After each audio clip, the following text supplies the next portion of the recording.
Handle without a G suit first. Okay, your first ride is a gradual. Whenever you're ready, just let me know. Back in the centrifuge, it's Lieutenant Jennifer Wilson's turn. She's one of the new generation of female fighter pilots. Only since 1993 have women been allowed to fly fighter aircraft. The arrival of the likes of Lieutenant Wilson raised a new problem for the G-Force scientists. We know that high G tolerance, the ability to maintain G tolerance at high G, can be a strength issue. And we know that women are basically half as strong as men. So the concern was whether at high G, such as at 9G, would the women be able to perform as well as the men? Okay, so let's your opinions on that one. Women, do you think, all right, let me give you 3 options. Do you think women will do better, worse, or the same? And justify. What do you guys think? All right, so you can use the chat if you want to. Let me get some opinions. If you want to speak out, just speak out right now. Tell me what you think. Do you think women will do better, worse, or the same? Better? Okay, so who said that? Me, like. Okay, Laith. Yeah. Laith, you think that women will do better? Okay, so what's your justification? Well, they can, when they're pregnant, they can, induce more pain. They can handle more pain than men. That's the reason. Okay. I'll give you 5 points. Women can handle physical pain better than men. There's no question about it. All right. I read an article on Facebook because they got this artificial intelligence interface. They kind of know what kind of weird stuff that you would read, and that's weird enough for me to read it. I mean, what is the closest thing to women giving birth that the men could experience? Evidently, it's getting kicked in the balls, but not once, but repeatedly for 2-3 hours. So I don't think any man can handle something like this. Okay, that's for sure. All right. I mean, if I had to go through something like this once in my life, I would never let anyone near my balls for the rest of my life. Women are like, okay, that was bad, but I think I'm gonna have a second baby. So I get that. Women can handle that. But how does that translate into handling high G loads? I think they'd handle it about the same. Okay, so you're thinking, human to human is probably about the same, right? Because it's also like if it's a bigger person, then because G's are based off the person's own body weight, so a bigger person pulling 9 G's is like proportional to their own size. So if the woman is a little bit smaller than the average man, she's still experiencing 9 G's, but it's 9 G's respective to her own size. Okay, that's a fair statement. I'm gonna give you 5 points for that one. Okay, so you're thinking it's not gonna make that much of a difference. All right, so I still need an argument, either better or worse. Okay, I need someone to say women will do worse because of this. Does anybody want to make an argument regarding that? Okay, guys, remember, it's a strength thing, right? Because you should be able to actually squeeze those muscles, tense up those muscles. So do you think women will do better or worse in terms of strength, in terms of squeezing those muscles? What do you think? Men are stronger, right? Is that what it is? All right. What is the difference between women and men overall? I'm talking about comparison, average size to average size. What's the difference? Women tend to be smaller. They tend to be smaller. So this immediately, smaller size is going to help you because the blood circulation is kind of limited. All right. So the blood is not going to be going all over the place. So being in small size is going to help. So that's a plus for the women. On top of that, look at women, guys. What's the difference? Immediately when you look at someone, you could tell someone is a male or a female because they don't have the same shape. All right. Women have a lot more curves because of the fat deposits at certain places. They got breasts, they got hips, and they got the breasts and the hips because of the large fat deposits within those places. Does that help? Absolutely it does. Okay. Unlike muscles, they're not as muscular. Fat, you have no blood circulation within fat. On top of that, the fat gets pressed against the skin. So it acts like a natural G suit. All right. So the circulation gets really constrained in women. The naturally gets constrained in women because I'm not talking about obesity. I'm talking about regular healthy women. So the skin is pushed up against the fat. The fat pushes up against the skin. So it actually constrains the blood circulation naturally. So that's a good thing. Another thing about women is men, the childbirth. Are you kidding? I'm not talking about the pain. What does it take to push a baby out of your body? The core strength that the women have cannot be matched by men. All right, they go through monthly cycles, this and that. The muscles usually contract naturally, so they get all these, the pain and all that stuff once a month. The women's body are built for something like this. Okay, women's core strength is much, much, much better than the men's in that sense. So who do you think is going to do better? All right, you want to see the difference? Now watch the difference. Right. This woman is going to try to qualify for a fighter jet that can go up to 12 Gs. Okay, and they will test her at 9 Gs. Okay, go back and off and on this ride. To fly the F-16, Jennifer Wilson has to do a 9G run in the centrifuge. She must go higher than Captains Meyer and Thompson. 3 Gs, she's not struggling. 1, 2, 3. Squeeze the muscles, work the muscles. 5 Gs, she's not struggling. 1, 2, 3. About halfway through, don't give up. 7.5 Gs, she's not struggling. 1, 2, 3. Almost 9.5 Gs, she's not struggling. Knock it off. You can take her up to 12, she's still going to be Knock fine. it off. Release. Notice that she's not tensing any of the muscles, she's not squeezing any of the muscles. Yeah, she's feeling the pressure, but she's not passing out. Keep straight. All right, women can naturally handle this better than most men can. And relax. I'm talking about average size to average size. This Relax, relax. Lieutenant Wilson passes the test the guy's up next. first time. Kind of feel like Is this the face of confidence? you're underwater, kind of drowning, Shaking his head feeling like as if he's seen a ghost. you really need to get some air. And he's going to be up next. That guy is way too fed. And as far as the pressure, He's going to struggle. Most men do. That's normal. This All right, for doing a war or whatever, preference is to use male pilots. All right, that's the preference. And the people that technology will usually look like this, they got this body shape. be perfected. 5'7", 5'8", 5'9". Okay, so you go for average size and a little bit on the heavy side on purpose. Okay, so these This guys, technology will be could open the they got a little bit of fat in their bodies pushed up against the skin on purpose, so that constrains the motion of door the for a blood. new generation And obviously, of more they don't have the best circulation. That's what they're looking for. agile aircraft.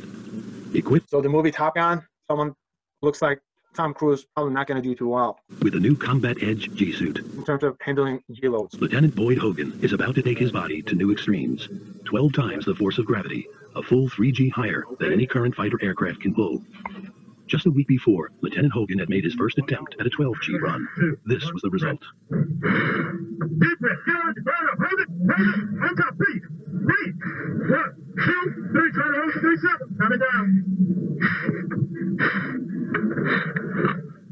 That was amazing. They took him up to 12 Gs, 3 turn. hit his face. 3 seconds. Coming down. His eyes glazed over. This one is closing. He's out. Immediately, they bring him down.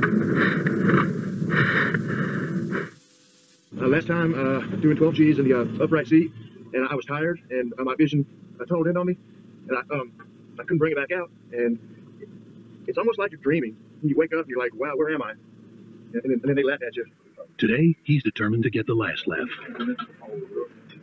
Okay, got your mask up. It's going to be 12 Gs. Wrap it on that strain as needed. This is going to be your last ride. Okay. Down station. Is ready. I'm ready. Is ready. Is ready. Metal. Ready. Is ready. I'm ready. Brake has been activated. 3, 2, 1. Pressure. Deep breath. Get on. You're going up. On top. Keep it In right. just 2 seconds, Lieutenant Hogan is spinning at 12G. Notice that with the G-suit, it's doable. It's a piece of cake. Yeah, coming down. And this So they pick pilots who can handle G-loads naturally, and then they give them specially designed G-suits. time, he's lasted the distance with apparent ease. He couldn't have done it without his Combat Edge suit. It feels like, like a ton of bricks just fell upon you. You can't, and you can't move anything. It's a very incredible feeling. All that weight is on your chest. It's hard to breathe. This G-suit here, though, makes it a lot easier to breathe. What we learned from the took. Feel gravity. Spending a few days in orbit is one thing, and living there is another. Okay, it's because I guess you know something about Elon Musk. He's got a dream. His dream is to get to Mars, and hopefully within the next 10 years or so, right? That's what he wants to do. Except the trip is going to take probably about 6 months to get there, and then within that 6-month period, you're feeling weightless. So what happens to the muscles if you're feeling weightless? In the 1990s, Russian scientists warned their new American partners that prolonged spaceflight had some disturbing side effects. Some gung-ho American astronauts found this hard to believe. I used to think I can't wait until I come back here and debrief you after my mission on Mir to tell you there's no difference between flying a long mission and my previous spaceflight experience with NASA on the space shuttle. I was not able to tell them that debrief because they were right. Returning to Earth after 4 months on Mir, John Blaha tried to unbuckle his seatbelt and got an unpleasant surprise.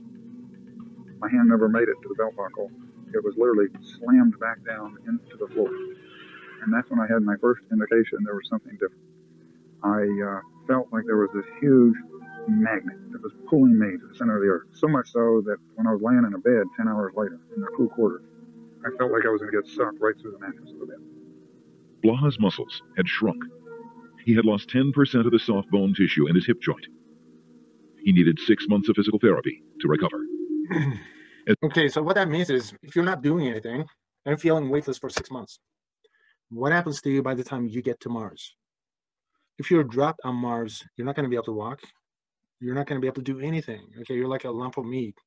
So what do they do in order to retard its muscle loss in space? Escaping gravity may seem like the most fun anyone could have in space, but floating effortlessly for months or years is not what our bodies evolved to do.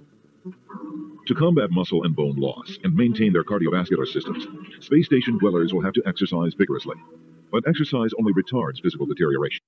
It's going to retard the deterioration. It cannot prevent it. It's not going to prevent it. So there's still going to be a muscle loss regardless of what you do. Spending a few Unless somehow magically you can generate artificial gravity in space. So the question is, how do you generate artificial gravity in space? What do you have to do? Any ideas? Strap onto a heavy object. Okay. You I'll give you 5 points and ignore that one. Heavy object. Okay, yes, somebody else. You have to spin the space station. I don't like this, right? You just have to spin it. There are plenty of problems with this, evidently, but let's pretend that this works, okay? Because Science Channel had a show on it. I didn't get a chance to record it. Evidently, they've been trying to get this to work, but it has an unbalancing effect somehow on people. All right, so the idea is, let's not make it complicated. So you spin it just fast enough. If you're on the wall, you feel like a 1G acceleration, right? So your body is going to want to move in the opposite direction, so you will feel like Earth's gravity. Basically, that's the idea. I'm gonna ask you the following question. If you know the answer, I'm gonna give you 10 points for it. What's the name of the first movie? The title of the first movie actually had this idea in terms of generating artificial gravity in space. Science fiction movie. Apollo 13. Apollo 13. I'll give you 5 points. Space Odyssey. Okay, for Apollo 13, I'm gonna give you 5 points. Space Odyssey 2001. I'm gonna give you 20 points for that one. Okay, so Space Odyssey 2001. How many of you guys seen that movie? All right, years ago. So when you saw the movie, did you see it because you wanted to, or was that some kind of an assignment? I wanted to. How'd you like it, Alfredo? I mean, I was like really into space when I was a kid, but I don't really remember. I have to rewatch it. Okay, you don't have to rewatch it if you don't remember it. That says a lot. Okay, this movie is one of the movies that I've seen in my life. I don't want to say I hate it the most, but I think it's up there. All right, if I have a blacklist of movies, this movie probably is on top of it. And for saying that, there are people who study movies and all that stuff, because I worked in an art school for 20 years, and people who do films, this is a classic. All right, and people love this movie. They love this movie with a passion. I just as passionately dislike this movie, and there's a good reason for it. I think the movie was made in late 1960s, 69 or something. So, like I said, I was born and raised in Turkey. By the time we got to Turkey, it was in 1970s. Back then, the movies would take a while. So I was probably, I was a kid, and I wanted to see the movie because it was falsely advertised as Star Trek. All right, so I was a huge Star Trek fan. I'm talking about the original. So I convinced my dad to take me to the movie theater. He didn't want to go, so it took a lot of begging. So next thing you know, I'm sitting in the movie theater. I got news for you. Something about this movie, it's all special effects. You got these random conversations thrown all over the place. And when you're sitting and watching special effects, the scenes don't change that much. It's like 5 minutes long against the classical music. And 20 minutes into the movie, I figured that Mr. Spock, Captain Kirk, are not going to be beaming down. So I said, Dad, let's go. This is boring. And he looked at me. He said, are you nuts? This is like one of the best movies ever.